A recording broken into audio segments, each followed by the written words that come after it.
तो कहानी शुरू होती है एक राजा को दिखाते हुए जो कि बहुत सुंदर है और उसने महल में रखी है एक पार्टी और सब लोग एंजॉय करते हैं, ये भी एंजॉय करता है।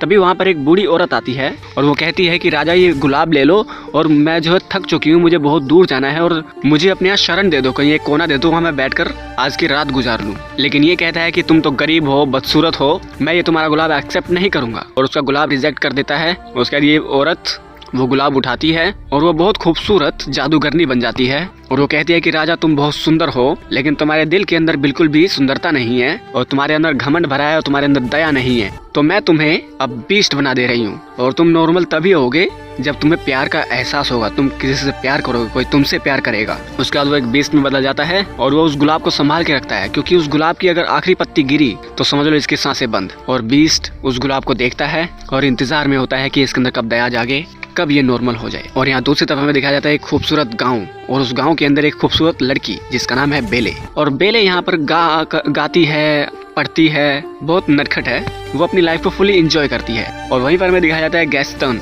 जो कि एक नंबर का लड़कीबाज है, अपने आप को गांव का सबसे स्मार्ट बॉय समझता है और वो बेला पे लाइन मारता है और बेला को फूल देता है, लेकिन बेला इसको भाव नहीं देती। उसके बाद बेला अपने घर आती है और अपने फादर से मिलती है और इसके फादर घड़ियां बनाते हैं और वो अपने फादर की घड़ी बनाने में मदद करती है और अपनी ड्राइंग्स भी दिखाती है। उसके बाद उसके फादर जाते हैं शहर में घड़ियां बेचने के लिए और उसके फादर के जाने के बाद वहाँ पर आता है गैस्टन और वो कहता है कि मैं तुमसे प्यार करता हूँ, मुझसे शादी कर लो। लेकिन बेला कहती है कि यार तुम तो ऐसे लड़कीबाज बंदे हो, तुमसे मैं क्या शादी करूँ। वो इसके प्यार को रिजेक्ट कर देती है और ये कहता है ठुकरा के मेरा प्यार अब मेरा इंतकाम देखेगी। और यहाँ पर बेला का फादर निकल चुका है जंगल में और वो रास्ता भटक गया है और रास्ता भटकते भटकते वो आ जाता है उसी राजा के महल में, यानी कि उस बीस्ट के महल में, जहाँ पर उसे मिलता है एक घड़ी बात करने वाला और दूसरा एक कैंडल जो कि बात करती है और तीसरा वो टेबल पे आकर बैठता है और वहाँ पर आता है एक कप और वो कप में से आवाज आती है और वो कप भी बात करता है। इन चीजों से तंग आकर घबरा कर ये यहाँ से भागने लगता है और भागते ही जब वो देखता है बगीचे में सफेद गुलाब तो वो कहता है कि मेरी बेटी को सफेद गुलाब बहुत पसंद है तो मैं ये उठा लेता हूँ, एक तोड़ लेता हूँ। तो तोड़ने लगता है तभी वहाँ पर आता है बीस्ट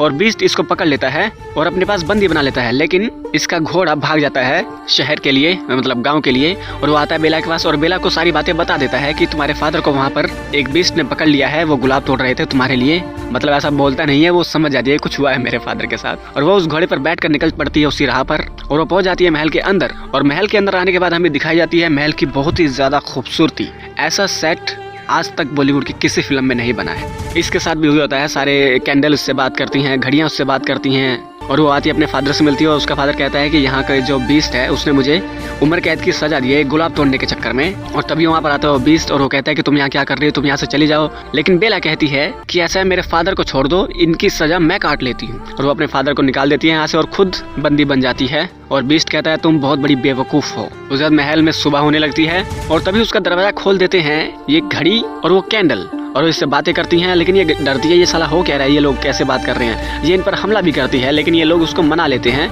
कि यहाँ की हर चीज जीती जागती है। और वो लोग उसको लेकर आते हैं एक दूसरी जगह में और वहाँ पर कैंडल की गर्लफ्रेंड आती है, एक पंछी सी उड़ती हुई, और वो दोनों प्यार करने लगते हैं।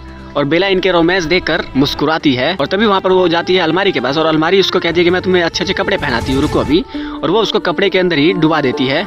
फिर उसके मन में आता है एक प्लान, यहाँ पे एक खिड़की होती है और ये मीनार बहुत ऊंची होती है, तो इन कपड़ों की गांठ बांध बांध के एक रोप बनाती है। और इधर दूसरी तरफ हमें गांव में दिखाया जाता है कि गैस्टन जो है वो बेला को पटाने के सपने देख रहा है। और तभी वहाँ पर आता है बेला का फादर और वो बोलता है कि मैं जंगल में जा रहा था, भेलपूरी खा रहा था और तभी वहाँ पर मेरे पीछे बहुत सारे सियार लगे और मैं भागता भागता एक राजा के महल में चला गया और वहाँ पर एक बीस्ट है और उसने बेला को पकड़ लिया है। और सब लोग इसकी बात का मजाक बनाते हैं, ये सारा पागल हो चुका है, बूढ़े ने ज्यादा शराब पी ली है, कोई इसके बात का यकीन नहीं करता। और यहाँ पर बीस्ट जब खाने की तैयारी करता है तो देखता है कि दूसरे टेबल पे भी खाना सजा रखा है उस लड़की के लिए। तो उसे आता है गुस्सा, वो आता है अपनी घड़ी को, अपनी कैंडल को, अपनी केतली को, सबको डांटता है कि वो नई नई मेहमान है, तुम लोग उसकी इतनी खातिरदारी कर रहे हो। तो वो केतली इसको समझाती है कि देखिए तुम्हारे हमारे पास जो श्राप है वो श्राप क्या पता वो लड़की मिटा दे, तो उसको पटाने की कोशिश कीजिए। तो वो जाता है बेला के पास और उसको अप्रोच करता है खाना खाने के लिए, लेकिन बेला उसको डांट कर भगा देती है वहाँ से। उसके बाद बीस्ट आता है अपने घर में और वो एक मिरर से बेला को देखता है, उसकी खूबसूरती। और यहाँ से बेला लटक कर भागने की तैयारी में है और यहाँ से निकलती है और पहुँच जाती है बीस्ट के उसी एरिया में जहाँ पर उसने वो गुलाब रखा हुआ है, उसकी पुरानी चीजें हैं तो वहाँ पर पहुँच जाती है, उस गुलाब को देखने लगती है और तभी वहाँ पर आ जाता है बीस्ट और वो इसको डांट कर भगा देता है यहाँ से कि तुमने क्या किया मेरे गुलाब के साथ। और बेला सबके सामने से यहाँ से भागने लगती है, कहती है मुझे नहीं रहना यहाँ पे। और जैसे ही बेला भागना शुरू करती है उसके पीछे लग जाते हैं बहुत सारे सियार और सारे सियारों से ये लड़ने लगती है, लेकिन एक सियार इसके ऊपर हमला करने ही वाला होता है तभी यहाँ पर आ जाता है बीस्ट। वो सारे सियार से लड़ता है और लड़ते लड़ते खुद भी बहुत ज्यादा घायल हो जाता है। तो बेला कहती है कि चलो उठो, मैं तुम्हारी मदद करती हूँ, अकेले मैं तुमको नहीं उठा सकती, चलो घोड़े पे बैठो। तो वो इसकी मदद से घोड़े पे बैठाकर इसको ले आती है महल के अंदर। और इधर दूसरी तरफ बेला का फादर उसके प्रेमी को लेकर आया है जंगल में, लेकिन उसको रास्ता याद नहीं आता। तो यहाँ पर गैस्टन को बहुत गुस्सा आता है, वो बेला के फादर को यहीं पर बांध देता है और कहता है कि ये सोरा झूठा है, कितना झूठ बोलता है, तुम इसकी सजा काटो यहीं पर। उसको बांध कर वहाँ से चला जाता है। और यहाँ पर बीस्ट घायल हो चुका है और उसकी सेवा कर रही है बेला, लेकिन इनकी तू में नहीं खत्म हो रही। और यहाँ पर प्यार का मौसम आ चुका है, सब लोग रोमांस कर रहे हैं, एक अच्छा सा गाना गाते हैं और गाना गाते गाते समय बीतता रहता है। और बेला की यहाँ पे जितना भी सामान है इन सब की अच्छे से दोस्ती हो जाती है। और इधर दूसरी तरफ बेला के फादर के पास आई है ये लड़की, यानी कि ये औरत, और वो उसको वहाँ से छुड़ा कर ले जाती है, उसको खिलाती पिलाती है और वो कहती है कि मैं जानती हूँ यहाँ पर एक बीस्ट है। और इधर महल के अंदर बीस्ट खाना खाता है जानवरों की तरह और बेला उसको देखकर थोड़ा हैरान होती है। और फिर वो सुबह निकलते हैं, बेला अपनी किताबें पढ़ती है, उसको कहानियां सुनाती है और वो उसको पूरा शहर दिखाता है, अपना महल, और अच्छे अच्छे कपड़े पहनता है। उसके बाद ये दोनों स्नो से खेलते हैं एक दूसरे को मारते हुए। उसके नेक्स्ट शॉट में बेला इस बीस्ट को खाना खाना सिखाती है अमिताभ बच्चन के स्टाइल में। और यहाँ पर बीस्ट को भी कहानियां पढ़ना बहुत अच्छा लगने लग गया है और वो उसको लेकर आते हैं एक ऐसी लाइब्रेरी के अंदर जहाँ पे कहानियां ही कहानियां होती हैं। और इधर दूसरी तरफ बेला का फादर आया है गाँव में वापिस उस औरत को लेकर, यानी कि एक गवाही लेकर कि इसने भी उस बीस्ट को देखा है। और यहाँ गैस्टन को बताने की कोशिश करता है कि वहाँ पर सचमुच एक बीस्ट है, उसने बेला को पकड़ा हुआ है, लेकिन ये अभी भी इसकी बात का यकीन नहीं कर रहा है। और यहाँ पर बेला और बीस्ट दोनों डांस कर रहे हैं अच्छे से और एक दूसरे के साथ अटैचमेंट इनकी बढ़ती जा रही है और दोनों एक दूसरे से अपने दुख बांट रहे हैं। और यहीं पर बीस्ट को इस पर बहुत तरस आता है, यानी कि प्यार आ जाता है और वो कहता है कि बेला तुम जाओ, तुम्हारे फादर को तुम्हारी जरूरत है, तो तुम जाओ अपने फादर के पास। और वो उसको छोड़ देता है। उसके बाद ये यहाँ के सारा सामान इसको डांटता है, कहता है कि वही लड़की है हमारे यहाँ से निकलने का रास्ता और तुमने उसको जाने दिया। तो वो कहता है कि नहीं, वो बहुत अच्छी है, बहुत प्यारी है। यहाँ से हमें नजर आता है कि बीस्ट के अंदर बदलाव आ चुका है, इसके अंदर दया जाग चुकी है। और यहाँ पर बेला के फादर को ये गैस्टन पागल कहीं का उसको और उसके साथ जो औरत थी उसको जलाने की कोशिश कर रहा है। और तभी वहाँ पर आती है बेला और वो इन सबको बताती है कि सालों पागलो, मेरे फादर और ये औरत सही बोल रहे हैं, वहाँ पर एक बीस्ट है, पर वो बुरा बीस्ट नहीं है, वो अच्छा बीस्ट है। और तभी यहाँ सारे गांव के लोग यकीन नहीं करते हैं। तो बेला उस जादुई मिरर से इन सबको दिखाती है, देखो ये रहा। और तभी गैस्टन पागल हो जाता है, वो कहता है कि इस बीस्ट को हमें मारना होगा, चलो पूरे गाँव वाले तैयार हो जाओ। और वो सारे गाँव वालों को तैयार कर लेता है बीस्ट को मारने के लिए, लेकिन बेला मना करती है और ये सारे गाँव वालों को लेकर आ जाता है बीस्ट के महल में और सारी चीजों पे हमला शुरू हो जाता है। यहाँ पर बेला अपने फादर को बताती है कि वो बीस्ट बुरा नहीं है, वो बहुत अच्छा है। तो वो कहता है जाओ फिर छुड़ा लो उसको। और वो निकालता है अपने जेब से चाबी और खोल देता है अपने आप को। और ये लोग महल के अंदर तबाही फैला रहे हैं और महल की जो चीजें हैं वो इनका सामना कर रही हैं। और तभी बीस्ट के पास आ जाता है गैस्टन और गैस्टन उस पर गोलियां चला के उसको घायल करता है। और तभी वहाँ पर आती है बेला और गैस्टन की यहाँ पर लड़ाई होती है।